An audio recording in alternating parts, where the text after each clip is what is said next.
Hey there, in this tutorial we are going to show you how to fix unlimited access or no internet access in Windows 10 or Windows 11 PC or laptop. It is actually a rather common issue that may be resolved.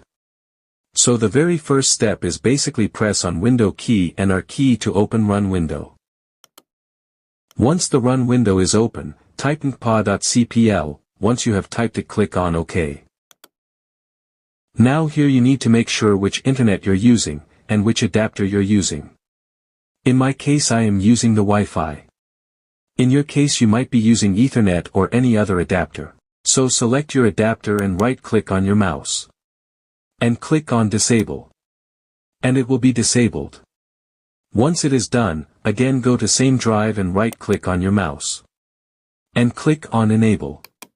And your internet ought to function properly. But if it doesn't work, then click on the search icon, and type CMD.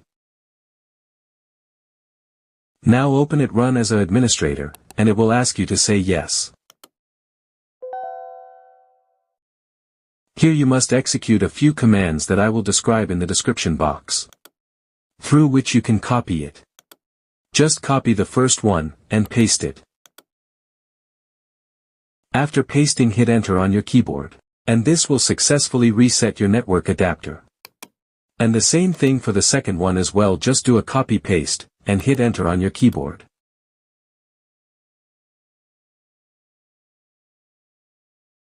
Similarly use third command. This will reset the IP.